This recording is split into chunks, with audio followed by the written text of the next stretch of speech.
Break के बाद एक बार फिर से आपका स्वागत है। आपको सीधे बिहार लेके चलते हैं। बिहार की राजनीति में एक बार फिर से तेज बयानबाजी और आरोप प्रत्यारोप का दौर शुरू हो गया। इस बीच आपको बता दें, प्रशांत किशोर फिलहाल भाजपा के स्वर्गीय नेता सुशील कुमार मोदी की भूमिका में है।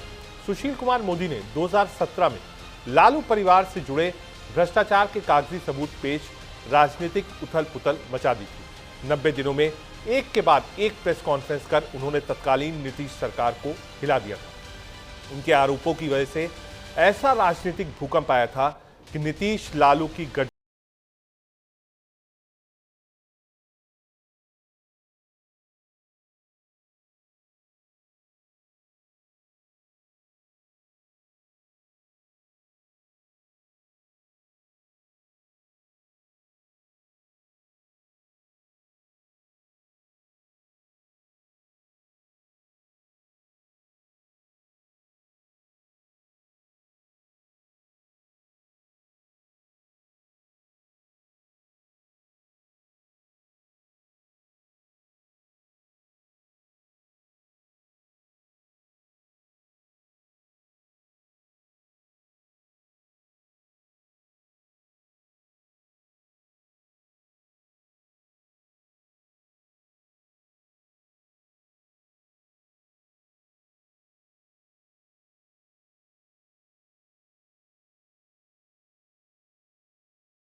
अपने मंत्री पर लगे आरोपों पे खामोशी कैसे?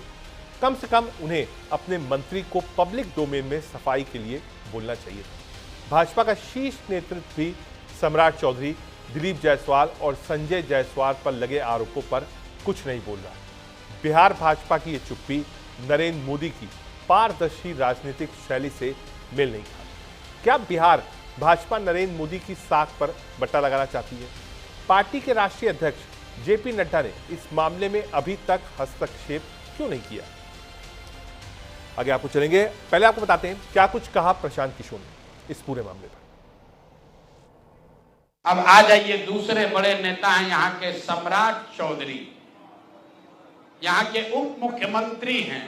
तो पहले तो सम्राट चौधरी उनके समर्थक और चाल चरित्र चेहरा की बात करने वाले भाजपाई, और उससे भी बढ़कर बिहार में भाजपा को, एनडीए को वोट देने वाले लोग एक बार जरा जान जाइए कि आपका उप मुख्यमंत्री मर्डर का एक्यूज्ड है, जेल में रहा है, और जेल से सिर्फ इसलिए छूटा क्योंकि इन्होंने प्रमाण दिया कि हम नाबालिग हैं।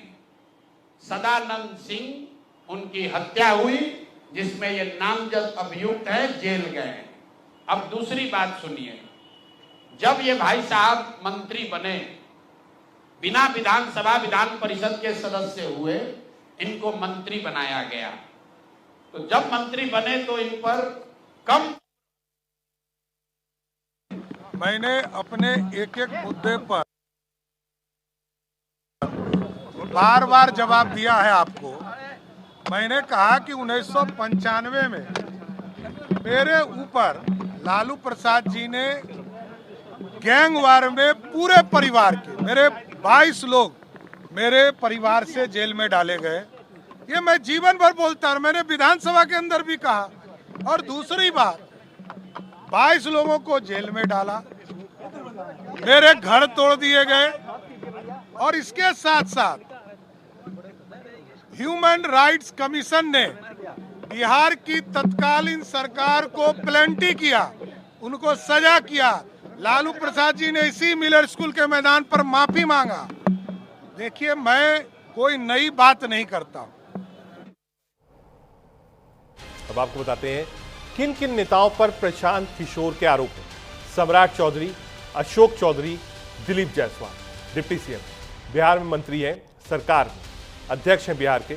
इन लोगों पर आरोप है। क्या आरोप है ये हम आपको बता रहे हैं। क्या क्या आरोप लगाया। प्रशांत किशोर के आरोप क्या है? करीब 200 करोड़ रुपए की संपत्ति खरीदने का आरोप है। पटना में 38 करोड़ से ज्यादा की 5 जायदाद खरीदने का भी आरोप है अशोक चौधरी पर। दूसरा आरोप बड़ा क्या है ये आपको बताते हैं। आरके सिंह का भी बड़ा बयान आया। ये तो प्रशांत किशोर ने आरोप लगाए 3 बड़े चेहरे पर एनडीए के, लेकिन ट्विस्ट तब आ गया बिहार की राजनीति में जब आरके सिंह, जो कि बीजेपी कोटे से मंत्री थे, सांसद थे और पहले होम सेक्रेटरी थे, उन्होंने एक नई लाइन खींच दी। आरके सिंह के बयान का अलग मतलब था। अगर आरके सिंह ने क्या कहा ये आपको बता रहे हैं। आरके सिंह ने कहा नेताओं को सामने आकर जवाब देना चाहिए वरना पद छोड़ देना चाहिए। सीएम नीतीश से अपील की कि वो इस मामले में हस्तक्षेप करें। चुप्पी से भाजपा की छवि खराब होती है। ये आपको 2 चीजें बता रहे हैं। पहला आरोप प्रशांत किशोर ने लगाया, दूसरा आरोप लगाया खुद भारतीय जनता पार्टी के कोटे से मंत्री रहे भारतीय जनता पार्टी के वरिष्ठ नेता आरके सिंह ने। प्रशांत किशोर ने आरोप लगाया दिलीप जायसवाल पर कि हाँ साहब सो हत्या में इन्वॉल्व थे। ये आरोप लगाया कि उन्होंने कोई मेडिकल कॉलेज पर ये कब्जा कर लिया अवैध रूप से, माइनॉरिटी मेडिकल कॉलेज। उसका उत्तर देना चाहिए अगर उनके पास उत्तर है तो, और नहीं तो बता दे कि हमारे पास उत्तर नहीं। आइए उत्तर है तो मानहानि का केस कर देना चाहिए। इसी तरह से सम्राट चौधरी ये बार बार कहता है कि उप मुख्यमंत्री है, 7वीं फेल है। भाई मैट्रिक का डिग्री दिखा देना चाहिए, ग्रेजुएशन का डिग्री दिखा देना चाहिए। ये साहब ये सरकार की क्रेडिबिलिटी पर, पार्टी की क्रेडिबिलिटी पर सवाल पैदा करता है। सामने आके कहना चाहिए, जैसे अशोक चौधरी के बारे में उन्होंने कहा कि 200 करोड़ कहां से है, वैसे ही प्रशांत किशोर ने आरोप लगाया दिलीप जायसवाल पर कि हाँ साहब सो हत्या में इन्वॉल्व थे। ये आरोप लगाया कि उन्होंने कोई मेडिकल कॉलेज पर ये कब्जा कर लिया अवैध रूप से, माइनॉरिटी मेडिकल कॉलेज। उसका उत्तर देना चाहिए अगर उनके पास उत्तर है तो, और नहीं तो बता दे कि हमारे पास उत्तर नहीं। आइए उत्तर है तो मानहानि का केस कर देना चाहिए। इसी तरह से सम्राट चौधरी ये बार बार कहता है कि उप मुख्यमंत्री है, 7वीं फेल है। भाई मैट्रिक का डिग्री दिखा देना चाहिए, ग्रेजुएशन का डिग्री दिखा देना चाहिए। ये साहब ये सरकार की क्रेडिबिलिटी पर, पार्टी की क्रेडिबिलिटी पर सवाल पैदा करता है। सामने आके कहना चाहिए, जैसे अशोक चौधरी के बारे में उन्होंने कहा कि 200 करोड़ कहां से है, वैसे ही प्रशांत किशोर ने आरोप लगाया दिलीप जायसवाल पर कि हाँ साहब सो हत्या में इन्वॉल्व थे। ये आरोप लगाया कि उन्होंने कोई मेडिकल कॉलेज पर ये कब्जा कर लिया अवैध रूप से, माइनॉरिटी मेडिकल कॉलेज। उसका उत्तर देना चाहिए अगर उनके पास उत्तर। ये अशोक चौधरी माननीय मुख्यमंत्री नीतीश कुमार के दाहिने हाथ, इनका हालत देखिए। ये तो आदमी पूरे बिहार में रिकॉर्ड बना दिया भ्रष्टाचार का। हम लोग अभी तक सुनते आए हैं कि लालू जी बेनामी प्रॉपर्टी खरीदते थे, अब इनका देखिए बेनामी प्रॉपर्टी का हालत। ये भाई साहब पिछले 2 बरस में 200 करोड़ रुपया से ज्यादा का संपत्ति, 200 करोड़ रुपए से ज्यादा का संपत्ति अपने पत्नी, अपने बेटी, अपने समधन, उनसे जुड़ा हुआ एक ट्रस्ट, मानव वैभव विकास ट्रस्ट, इसके माध्यम से इन्होंने जमीन खरीदी है करीब 200 करोड़ रुपए का। और सारा डीड एक जिस दिन का ट्रांजैक्शन है वो सारा डीड आपको यहाँ पर, आप चाहे तो उसका फोटोकॉपी ले। प्रशांत किशोर ने लगातार प्रेस कॉन्फ्रेंस करी। इन 3 नेताओं पर आरोप लगाए। आरोप लगाने के बाद अभी तक कोई स्पष्टीकरण न पार्टी की तरफ से आया न सरकार की तरफ से आया। उल्टा आरके सिंह ने जब मोर्चा खोल दिया तो खबर और बड़ी हो गई। माना ही जा रहा था कि नेता बोलेंगे, फिर खबर ये आने लगी कि प्रशांत किशोर के ऊपर मानहानि का केस कर दिया गया। बिहार में चुनाव है, ऐसे में करप्शन एक बहुत बड़ा मुद्दा है और अगर प्रशांत किशोर इस मुद्दे को ठीक से लेके आगे बढ़ गए तो इसका नुकसान बीजेपी और जेडीयू दोनों को उठाना पड़ सकता है। आगे बढ़ते हैं बिहार से एक और। बिहार में विधानसभा चुनाव से पहले एआईएमआईएम के प्रमुख असदुद्दीन ओवैसी आज बिहार के सीमांचल इलाके में चुनावी बिगुल फूंक दिए। हैदराबाद के सांसद ओवैसी किशनगंज से अपने प्रचार की शुरुआत कर रहे हैं। उन्होंने सोशल मीडिया पर अपनी योजनाओं की जानकारी दी और बताया कि वो कई कार्यक्रमों और रैलियों में हिस्सा लेंगे। ओवैसी इंडिया गठबंधन, इंडिया ब्लॉक बिहार में जिसे महागठबंधन कहा जा रहा है, में शामिल होना चाहते थे, लेकिन उन्हें आरजेडी की ओर से कोई सकारात्मक जवाब नहीं मिला। ऐसे में वो सीमांचल में क्षेत्रीय दलों के साथ हाथ मिलाने की कोशिश कर सकते हैं। असदुद्दीन ओवैसी ने बिहार विधानसभा चुनाव के लिए अपनी तैयारी शुरू कर दी है। वो 24 सितंबर से सीमांचल न्याय यात्रा निकालेंगे। ओवैसी का कहना है कि चुनाव प्रचार तो पहले से ही शुरू हो गया है। ओवैसी ने ये कहा, ये कहना गलत है कि चुनाव प्रचार अब शुरू हो रहा है। चुनाव प्रचार तो पहले से ही शुरू है और हमारे अख्तरुल इमाम के नेतृत्व में काम चल रहा है। अब सीमांचल में हमारी 4 दिन की यात्रा की योजना है। हम विभिन्न निर्वाचन क्षेत्रों में जाएंगे, जनता से मिलेंगे और जनसभाएं भी करेंगे। असदुद्दीन ओवैसी ने एक दिन पहले अपने एक्स हैंडल पर अपनी चुनाव प्रचार योजनाओं की घोषणा की। उन्होंने सीमांचल में अलग अलग पब्लिक प्रोग्राम और रैलियों को कवर करते हुए 5 दिनों का विस्तृत कार्यक्रम का उल्लेख किया है। अपने सोशल मीडिया मैसेज में उन्होंने नए गठबंधनों और राजनीतिक समीकरणों का संकेत भी दिया है। आपको बता दें, लगभग 1.5 महीने पहले एआईएमआईएम के प्रदेश अध्यक्ष अख्तरुल इमान ने ओवैसी के कहने पर इंडिया गठबंधन के नेताओं को एक पत्र लिखा था। इसमें उन्होंने सीमांचल के पिछड़ेपन और उपेक्षा पर प्रकाश डाला था। उन्होंने उसमें आगामी चुनाव में एनडीए के खिलाफ एकजुट होने का आग्रह किया था। हालांकि बिहार में मुख्य विपक्षी दल आरजेडी की ओर से कोई जवाब नहीं आया था। क्या कुछ कहा वैसे?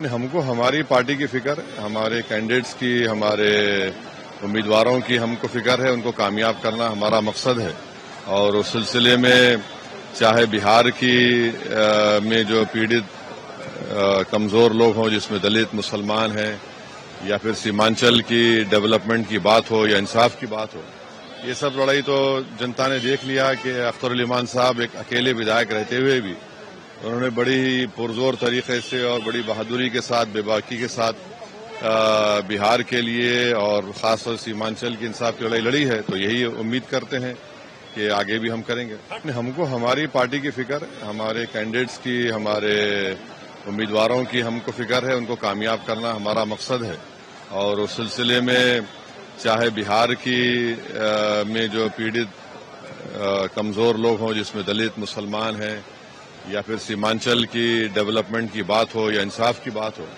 ये सब लड़ाई तो कि अख्तरुल इमान साहब एक अकेले विधायक रहते हुए भी उन्होंने बड़ी पुरजोर तरीके से और बड़ी बहादुरी के साथ, बेबाकी के साथ। अब आपको बताते हैं सीमांचल में ही ओवैसी की यात्रा क्यों। सीमांचल के जिले मुस्लिम आबादी है। विधानसभा सीट्स 2020 में एआईएमआईएम ने जीती थी।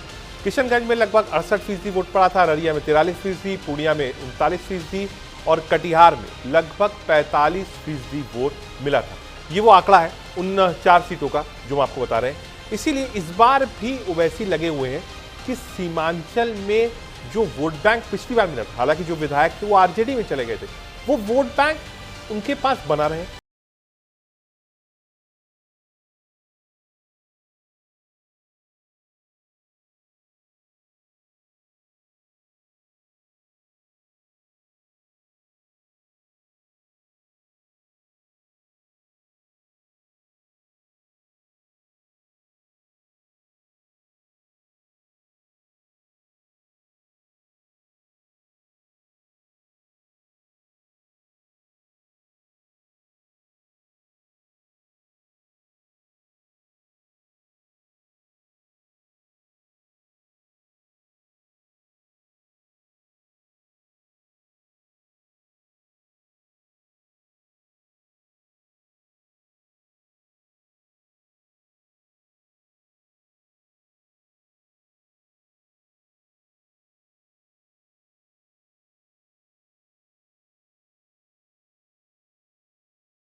Not relating to any elections.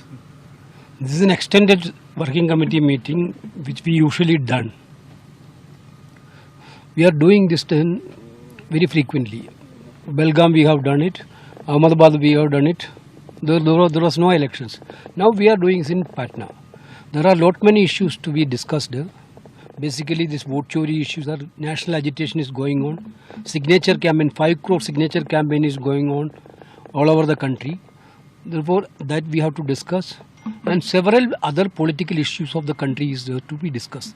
All these issues will be discussed. Of course, Bihar election will come on discussion. This is not relating to any elections. This is an extended working committee meeting which we usually done. अरे ये सब शगुफाबाजी है, कोई इस पर pressure बना रहा है, कोई उस पर प्रेशर बना रहा है। मौजूदा सरकार को जाना है, माननीय प्रधानमंत्री के नेतृत्व में जिस तरह से उन्होंने अपना भारत बनाया है, उस भारत से जनता को कैसे आराम मिल सके, आराम खत्म कर दिया, उस पर भी चर्चा होती है। कांग्रेस की बड़ी बैठक है, क्या कुछ कहना है भारतीय जनता पार्टी के नेता शहनवाज हुसैन का? CWC की बैठक हो जाए। दिल्ली में भी CWC की बैठक हुई थी, सीट आई थी 0। बिहार में होगी CWC की मीटिंग, सीट आएगी 0। इस बार बिहार में कांग्रेस खाता नहीं भी खोल पाएगी, क्योंकि कांग्रेस ने प्रधानमंत्री को मां की गाली दी है और उसका वीडियो भी बनाया है। उसको लेकर पूरे बिहार में गुस्सा है। इस बार कांग्रेस और राजद का सफाया तय है। CWC की बैठक हो जाए। दिल्ली में भी CWC की बैठक हुई थी, सीट आई थी 0। बिहार क्या कुछ कहा चिराग पासवान ने और मांझी ने पलटवार कर सकते हैं। एनडीए में भी सब कुछ ठीक नहीं है, सीट को लेकर रस्साकशी चल रही है। बताएंगे आपको एक छोटे से कमर्शियल ब्रेक के बाद।